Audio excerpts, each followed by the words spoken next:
You put up with so much and then you've had enough. And then what have you got? You've got to strike, haven't you? You know the way.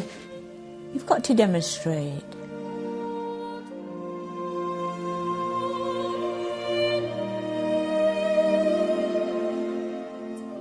Well, we thought it was pretty clear, really, that there was good and evil. It's only later in your life you discover, actually, it's not quite as simple as that.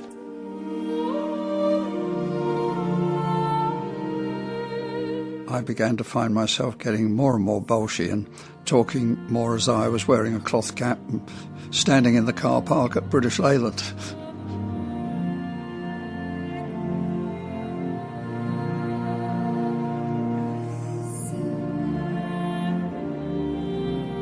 Without a union, we wouldn't have had a leg to stand on.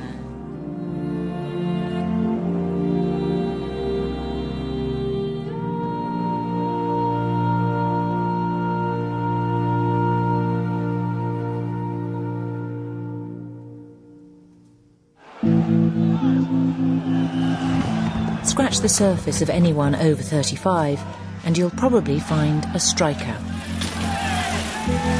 Between the 1960s and the 1980s, striking was something millions of us did. We came to striking for all kinds of reasons, and some of the most surprising people were strikers. I didn't start off as a supporter of industrial action. I started off as a supporter of sweet reason, as I saw it. Norman Tebbit became the trade unionists' bogeyman when he was in government, but in the 1960s he was a pilot at BOAC and a union activist. Fasten your seatbelts, ready for takeoff.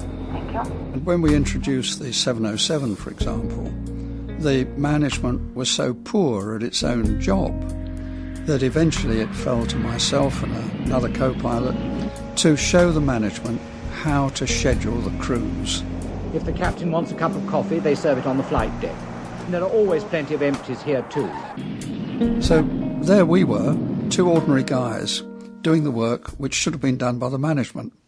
I was beginning to get slightly bolshy by then. How does the staff feel about this dispute? Well, of course, we're all very concerned, I need hardly tell you. Like most of the pilots, the trade union reformer was ready to strike. But first, he just worked to rule. Guy comes out with a flight plan, and you just say, no, I'm terribly sorry, old boy, but that's not right. Not going to sign that. And leave him to find out what the mistake is. It's an awful way to behave, you know, it just rubs and it's unpleasant. But that was our minimum response, you know, to indicate to the management we were getting quite serious. It started when I was quite young. You know, I organised industrial action amongst the paper boys when I was the paper boy, you know.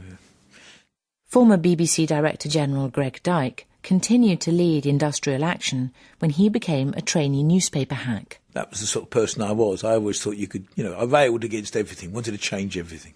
I organised for all the journalists across the group, I don't know, about 60, all came to one meeting with the managing director, and there was nobody above about 21. And the managing director looked at us and said, look, there's no point giving you more money because you'll only spend it on things like portable radios. It was like peer pressure, you know. I remember Paul McCartney once said that he took drugs because of peer pressure, and yet he was a Beatle. Eddie Shah would be besieged by mass pickets at his Warrington printing works in 1983. Back in 1970, Shah was besieging Granada TV as a striking floor manager. But that was under duress. When the person next to you looks at the person next to him and he says yes, and they all say yes, like sort of dominoes in a line, you just stick your hand up as well. You know, and to be honest with you, most of us really didn't worry about what was right or wrong. This night in the pub at Worsborough was the first time his wife Anne had allowed herself to be filmed with Arthur.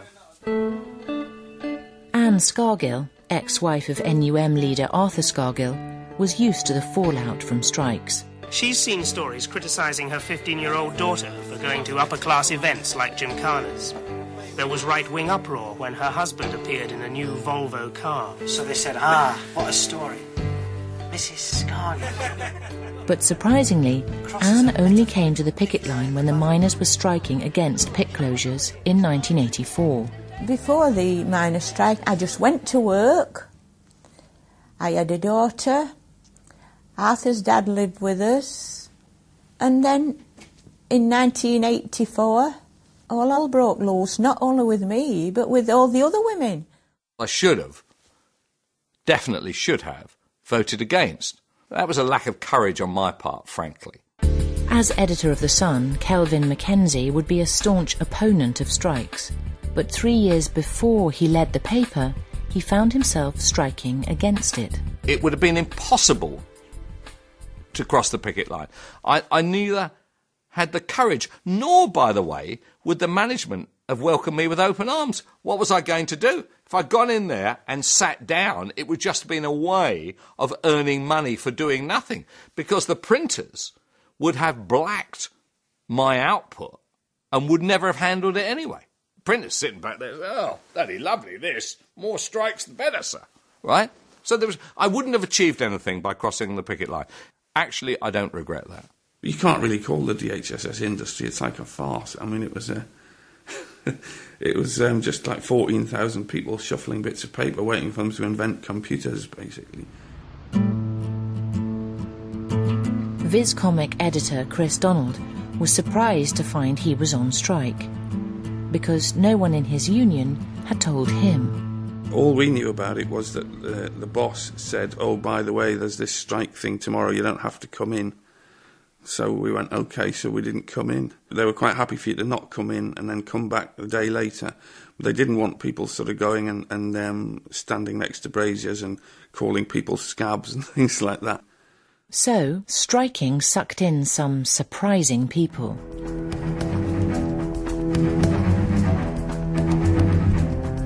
There are many reasons why people strike. All those in favour, please show.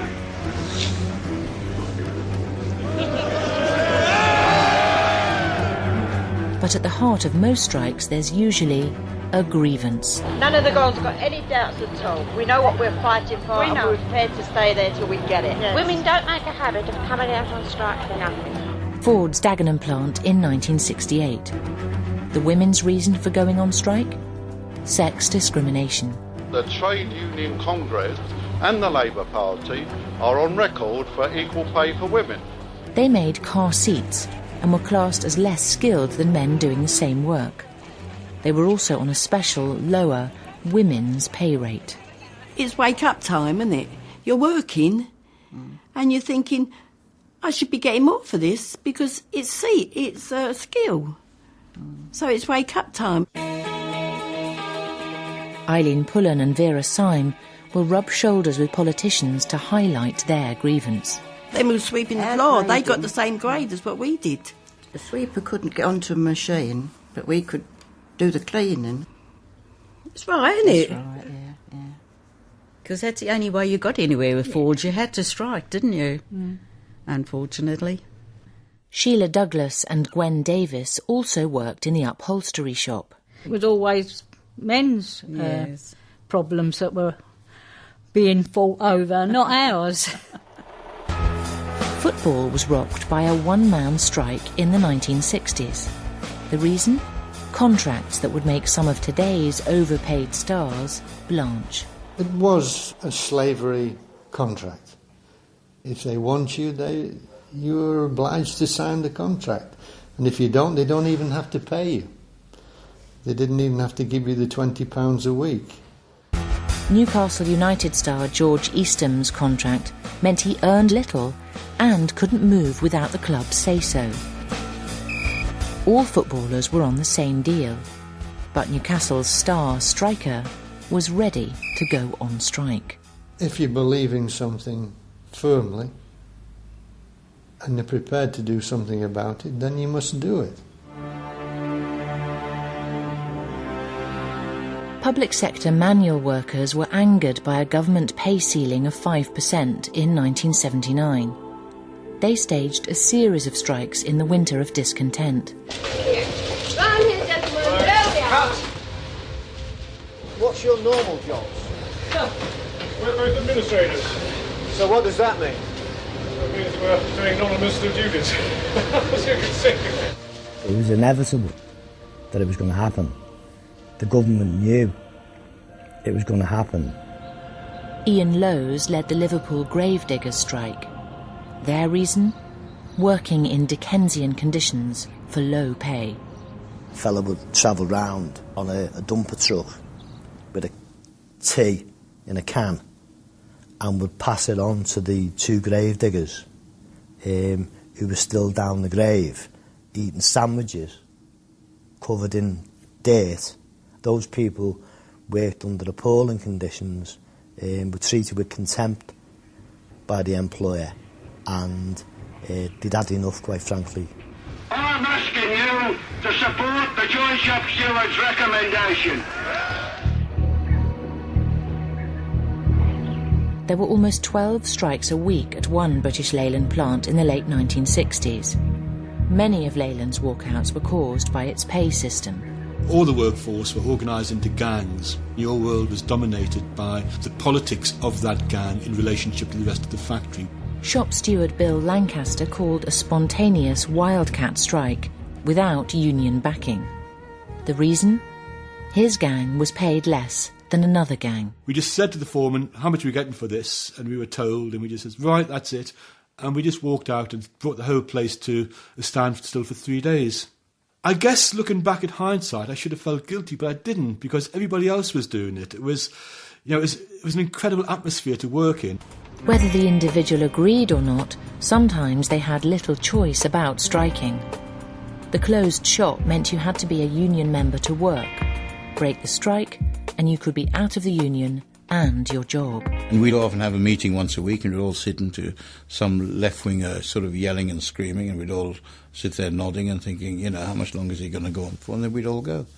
And it was a senseless thing to me, because we were fighting for a small percentage increase, which would take us years to pull back. I think we were out for about 3 or 4 weeks. You're still staying out? Yeah. You're not going back at all? No. How strong was the feeling at the meeting this morning? Very strong. 100%.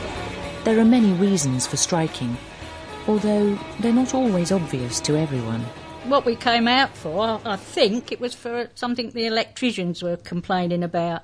And we were out and they were in. And we was astonished. Between the 1960s and the 1980s, British workers embarked on one of the country's most intense periods of strike action. The Snatch Squad moved in. Almost 8 million working days were lost on average each year due to strikes.